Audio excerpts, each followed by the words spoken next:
tune is called the Emigrant's Adieu.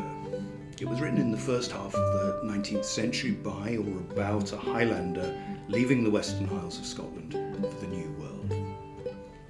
Why did they go? Was it famine, a rapacious landlord, ethnic discrimination, or just the search for a better life? Does the tune itself give us any clue? Is it sad or optimistic, or both? The Gaelic title translates as "We are not afraid," which might mean confidence in the future, or it might mean they're trying to convince themselves they've made the right decision.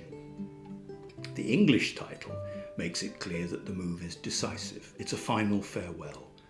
In the days before steamships, they will almost certainly never return.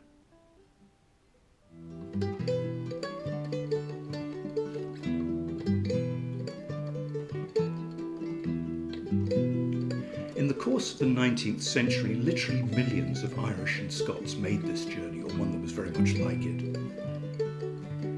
My name is Richard Carver. I'm a researcher and lecturer on human rights and forced migration. Some of you may know me from that work.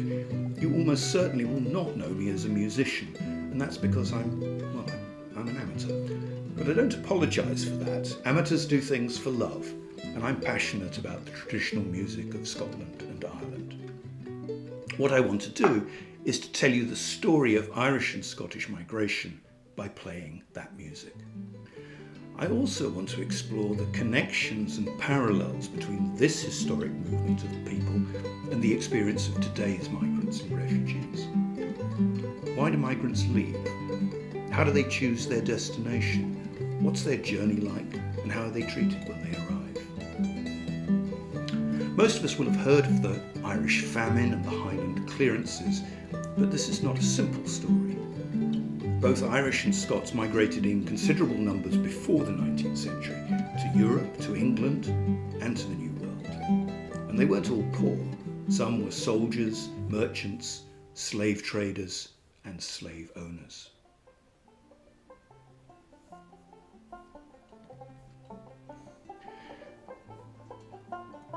In their new homes, they never really stopped being part of the nation that they came from, even down through the generations. They took their music with them. It developed and it came back, sometimes played on new instruments. This is a tune called the Chicago, played on the tenor banjo, which has become an integral part of Irish music making. The music can help us explore how the Irish in particular formed a diaspora that played an important, perhaps even a decisive part in the country's politics and history.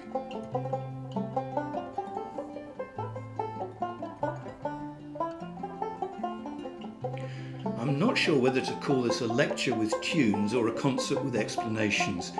Anyway, it's an event with words and music and pictures, and you can catch it as part of the 21st Oxford Human Rights Festival, starting on St Patrick's Day, 17th of March, and then online. Go to the festival website for more details. Oxford Human Rights Festival, or one word.